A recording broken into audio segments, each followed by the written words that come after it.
जमाना था जब अफगानिस्तान की महिलाएं बुलंदी के 7वें आसमान पर थी और दुनिया भर की महिलाओं को राह दिखा रही थी। आज से करीब 100 साल पहले काबुल का फैशन पूरी दुनिया में मशहूर था।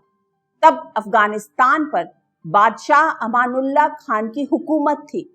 उनकी रानी थी सोराया टारजी, जो बहुत ही एडवांस थी। उनका ताल्लुक एक प्रभावशाली राजनीतिक परिवार से था। दोनों पति पत्नी बहुत ही प्रगतिशील ख्यालात के थे, खासकर रानी सोराया। वो महिलाओं को समाज के हर क्षेत्र में सक्रिय भूमिका में देखना चाहती थी। अमानुल्लाह खान के शासनकाल में अफगानिस्तान ने बहुत प्रगति की थी। रानी सोराया मुल्क के सभी राष्ट्रीय कार्यक्रमों में बादशाह के साथ कंधे से कंधा मिलाकर हिस्सा लेती थी। कहते हैं कि वो राजकाज में बादशाह का हाथ भी बटाती थी और उनके साथ शिकार खेलने भी जाया करती थी।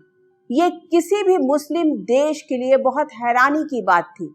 रानी सोराया अफगान महिलाओं की जिंदगी में बदलाव की ब्रांड एम्बेसडर बन गई थी।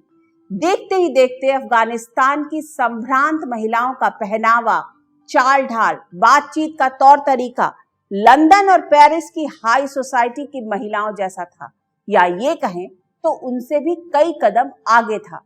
उस दौर में संविधान के जरिए भी महिलाओं की तरक्की की खिड़की दरवाजे खोलने की पूरी कोशिश होती रही थी।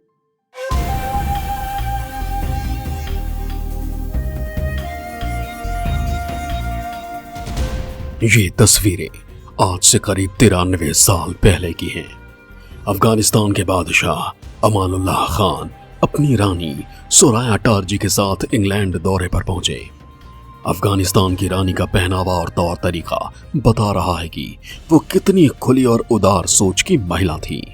वो हर अफगान लड़की को तरक्की का पूरा मौका देना चाहती थी। इस मामले में बादशाह अमानुल्लाह की सोच भी रानी सोराया से मेल खाती थी। ऐसे में अफगान महिलाओं की तरक्की के रास्ते तेजी से खुलने लगे। काफ़ी अच्छी प्रोग्रेसिव चीज़ें थी और उस वक्त कहा जाता है कि हर एक चीज़ में विमेन जो महिलाएं थी एक्टिव थी, स्पेशली अगेन रूरल एरियाज़ में। लेकिन एजुकेशन सबको मिल रही थी और बहुत हर एक स्फीयर में एक्टिव थे। और कहीं में हम रिपोर्टेड है कि लड़कियां जो अर्बन एरियाज़ में थी वो तो मिनी स्कर्ट्स और मॉडर्न ड्रेसेस भी पहनते थे और वो काफ़ी लिबरेटेड सॉर्ट ऑफ एम्पावर्ड थी, लिबरेटेड थी उस दौरान।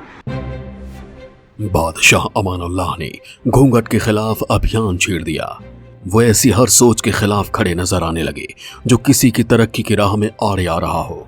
ऐसे में काबुल ही नहीं, पूरे मुल्क में महिलाओं को शिक्षित करने की मुहिम तेज हो गई। रानी सोराया भी अपने पति के राज में एक खास तरह की तिरछी घूंघट वाली टोपी पहनती थीं। राजघराने की महिलाएं सार्वजनिक मंचों पर नजर आने लगीं। वो समाज में तेजी से अपनी छाप छोड़ रही थी। बाद में कुछ सरकारी अफसर भी बनी। पुराने ढर्रे की सोच से अफगान लड़कियों को बाहर निकालने के लिए रानी सोराया ने काबुल में लड़कियों का पहला स्कूल खोला। उसी दौर में चुनिंदा लड़कियों को ऊंची तालीम के लिए टर्की भेजा गया। वो मुल्क की लड़कियों को आधुनिक अफगानिस्तान के निर्माण में अहम भूमिका निभाने के लिए प्रेरित करने लगी। 1920 के बाद से 1970 तक का दशक एक तरह से बहुत ही गोल्डन एरा था अफगानी महिलाओं के लिए। मिनी स्कर्ट की कोई प्रॉब्लम नहीं थी, यूनिवर्सिटी एजुकेशन थी, किसी भी तरह के जॉब में कोई प्रॉब्लम नहीं थी और मूवीज़ जा सकती थी, मूवीज़ में काम कर सकती थी। और एक सबसे बड़ी चीज़ जो आपको बताई जाए, पर्दा एबॉलिश कर दिया गया था कानूनन 1950 में। महिलाओं को काफ़ी कुछ जो हर तरह के समाज के गतिविधियों में भागीदारी का मौका मिला।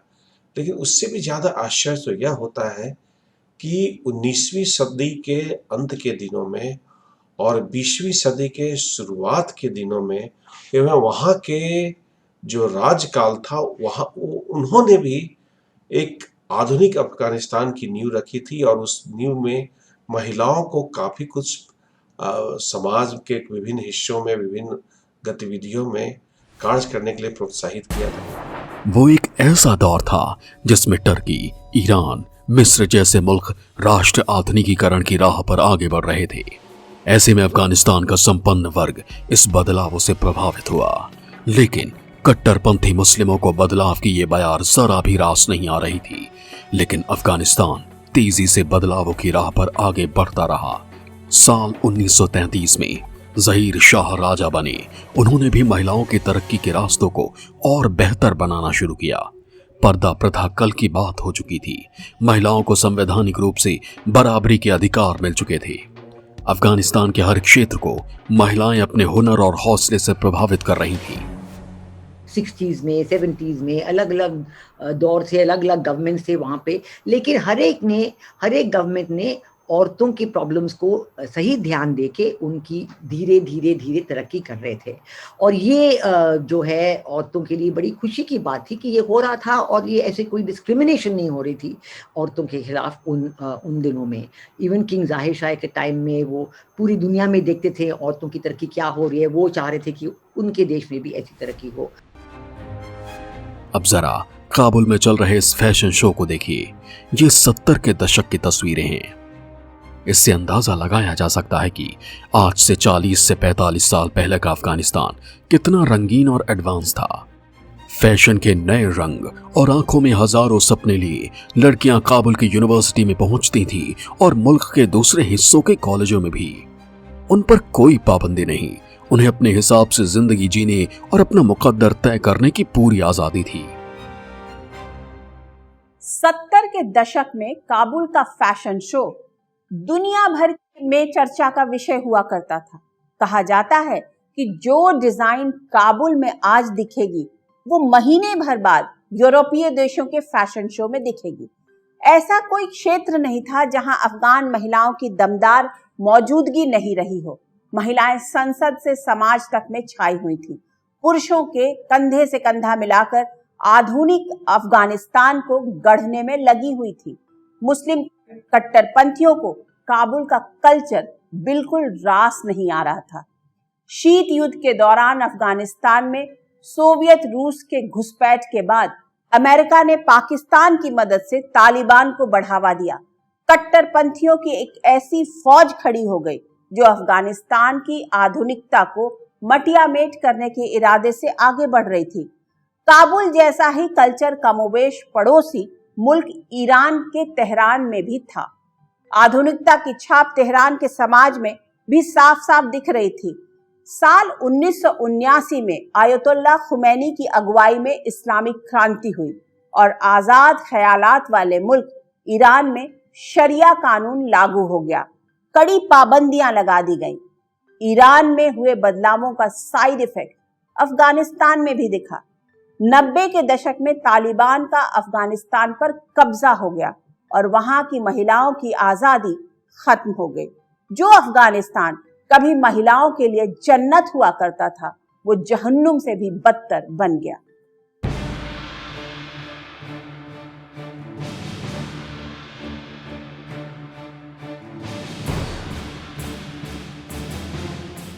जिस अफगानिस्तान में महिलाओं को बराबरी का हक मिला हुआ था, जो पुरुषों से किसी मामले में कम नहीं थी, जहां के समाज में लड़के लड़कियों में भेदभाव नहीं था, वो समाज 90 के दशक में तालिबान के ताकतवर होने के साथ ही तेजी से बदला।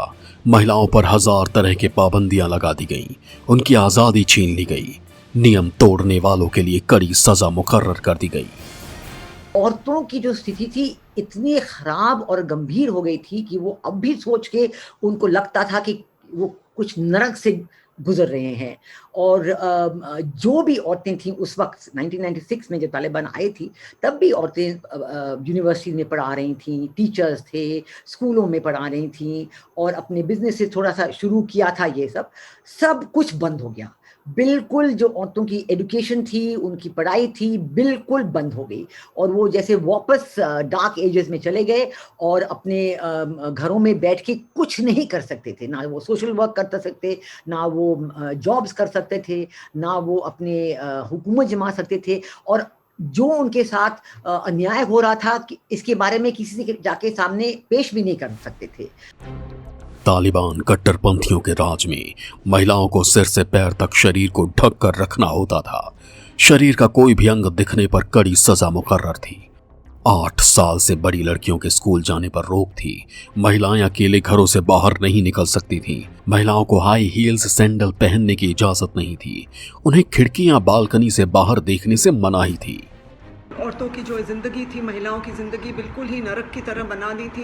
उनको निकलने नहीं देते थे, मारते थे। एक तो नाक आँख काट दिया, कान काट दिया थोड़ी सी चीज़ के लिए, और विपिंग और स्टोनिंग टू डेथ। हर एक कोई भी छोटे ऑफेंस के लिए उनको विमेन को ही टारगेट करते थे, ज़्यादातर महिलाओं को ही, और रेप भी कर देते थे कि आपने ये किया, कोई भी चार्जेस पे, इससे कभी सही कभी झूठे। और उनको बहुत ही परेशानियों का सामना करना पड़ा। उनको घर के बाहर निकलने नहीं दिया जा रहा था, बुर्के पहना दिए सबको, और बुर्के पहनाए ऐसे कि मतलब आपको स्किन भी नहीं दिखनी चाहिए। स्किन दिख गई तो उसमें भी बहुत ही ज़बरदस्त पनिशमेंट देते थे। तालिबानी हुकूमत के दौर में महिलाओं की स्थिति लगातार बदतर होती जा रही थी। उनकी जिंदगी नकाब और घर की दहलीज के भीतर सिमट कर रह गई थी। नियम टूटने पर तालिबान कट्टरपंथी महिलाओं की बेरहमी से कोड़ों से पिटाई करते। कभी खेलों को प्रोत्साहित करने के लिए बने स्टेडियम तालिबान कट्टरपंथियों के लिए सजा को अमल में लाने का ठिकाना बन चुके थे। हजारों लोगों की मौजूदगी में शरिया नियम तोड़ने वाली महिलाओं को सजा दी जाती थी। इससे क्या हुआ था कि वहाँ की स्थिति काफ़ी ख़राब हो गई थी, और अगर इस तरह के लॉज का वायलेशन होता था तो अफ़गानिस्तान बड़ी सख्ती से महिलाओं पे कार्रवाई करते थे। वहाँ पे कई बार जो पत्थर मार के उनको मारा गया है, उनको जेल भेजा गया है, उन पे और दूसरे तरह के रेप या उस ढंग के कांड किए गए थे वहाँ पे। तो इस ढंग से वहाँ पे जो स्थिति हुई थी 90 के दशक में काफ़ी भयावह हो गई थी, और नर्क जैसी स्थिति महिलाओं के लिए हो गई थी। हमेशा युद्ध झेलने वाले अफगानिस्तान में विधवाओं की तादाद अच्छी खासी थी। उनके शौहर जंग में मारे गए। तालिबान के शासन में वो काम के लिए बाहर नहीं निकल सकती थी। ऐसे में उनके सामने भूखों मरने की नौबत आ गई। स्कूल कॉलेज में लड़कियों की एंट्री बंद हो गई। महिलाओं के बाहर निकलने पर रोक थी, और बीमार महिलाओं को पुरुष डॉक्टर से इलाज कराने की इजाजत नहीं थी। ऐसे में अफगान महिलाएं तड़प तड़प कर मरने के लिए मजबूर थीं।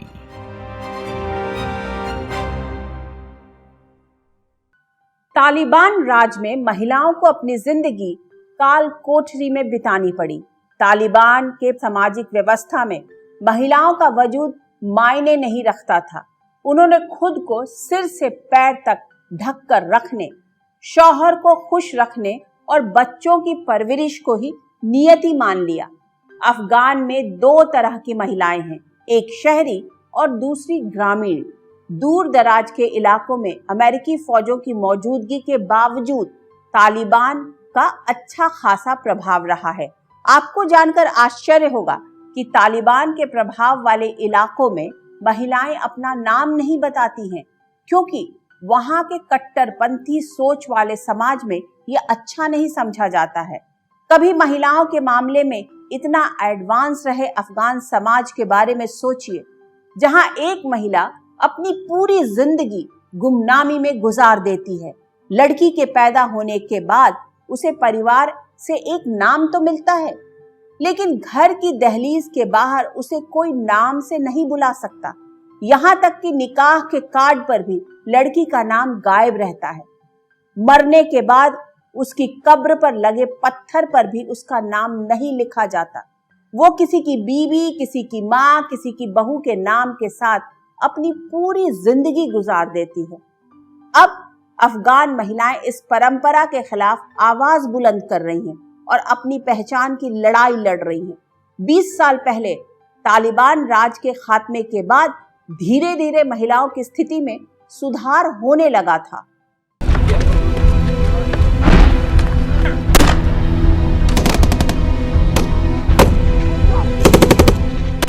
तालिबान पर अमेरिकी फौजों के हमले के बाद अफगानिस्तान में तस्वीर बदलने लगी। कट्टरपंथियों को काबुल से अपना बोरिया बिस्तर समेटना पड़ा।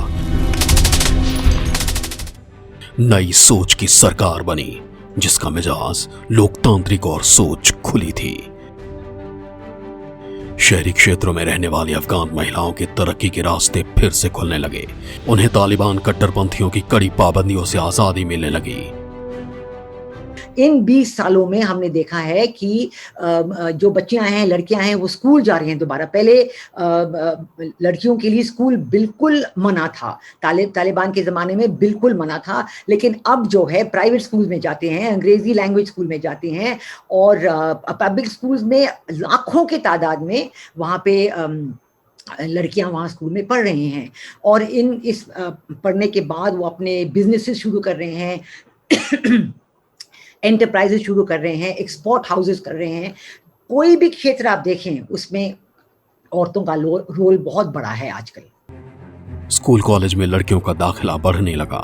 धीरे धीरे महिलाएं नौकरियों में आने लगी। सेना से लेकर पुलिस तक में महिलाओं की भागीदारी बढ़ने लगी। अफगानिस्तान की संसद में भी महिलाओं के लिए 27% सीटें रिजर्व कर दी गईं। एक चीज़ हमें याद रखनी है कि अर्बन डिवाइड और रूरल डिवाइड काफ़ी है। अर्बन एरियाज़ की जो महिलाएं हैं उनका तो काफ़ी अच्छा इस वक्त स्टेटस है, और वो हर एक एरिया में इन्वॉल्व है। एजुकेशन भी परमिटेड है। उनकी कॉन्स्टिट्यूशन जो बना था 2004 में, उसमें इनको पूरी राइट्स दी गई थी, right to education, right to work, और पार्लियामेंट में भी रिजर्वेशन दी गई थी। तो हर एक जगह महिलाओं की कंडीशन अर्बन एरियाज़ में बहुत अच्छी हो गई है। शहरी क्षेत्रों में महिलाएं डॉक्टर, इंजीनियर और वैज्ञानिक की भूमिका में दिखाई देने लगी। कोई पत्रकार बनकर दुनिया को अफगानिस्तान के जमीनी हालात से रूबरू करवाने में जुट गईं, तो कई यूनिवर्सिटी में छात्र छात्राओं को पढ़ाने के मिशन में जुट गईं। अफगानिस्तान में महिलाओं के हालात तेजी से सुधरने लगे। 2001 to 2021 इन 2 दशकों में हमने देखा है कि औरतों की जो है प्रोग्रेस, औरतों की फॉरवर्ड मूवमेंट बहुत ही तेज़ी रफ्तार से आगे बढ़ी है। और हर एक क्षेत्र में, क्योंकि एक तो ये था कि हालांकि पहले 1996 के पहले थोड़ी सी तरक्की उनकी हो रही थी, लेकिन जब उन्होंने देखा कि 1996-2001 में क्या बुरी हालत उनकी हो गई थी, तो 2001 के बाद जो है इसी पे बहुत ज़्यादा फोकस दिया था सरकार ने और लोगों ने, कि हमारी औरतें जो हैं वो आगे बढ़ें और अपना हिस्सा जो है, अपनी जो रोल अदा करना चाहिए, इक्वालिटी, नो डिस्क्रिमिनेशन, इस बेसिस पे ये पिछले 2 दशकों में जरूर हुई है। काबुल में तेजी से ब्यूटी पार्लर खुलने लगे। महिलाएं कैफे चलाने से लेकर ताइक्वांडो तक सिखाने लगी। अफगान बेटियां खेल के मैदान में भी अपना करिश्मा दिखाने लगी। मुक्केबाजी के रिंग से फुटबॉल के मैदान तक में अफगान लड़कियां दिखने लगी। उनकी आंखों में अपने मुल्क के लिए गोल्ड जीतने का सपना पलने लगा। लेकिन अफगानिस्तान के ग्रामीण इलाकों में महिलाओं की स्थिति में बड़ा बदलाव नहीं आया। मुल्क की 78% अफगान आबादी ग्रामीण इलाकों में ही रहती है। वहां तालिबान का प्रभाव थोड़ा कम या ज्यादा बना रहा। ऐसे में ग्रामीण क्षेत्रों में रहने वाली महिलाएं कुछ हद तक तालिबान कट्टरपंथियों के पुराने रीति रिवाजों के साथ जिंदगी जीने को मजबूर थीं।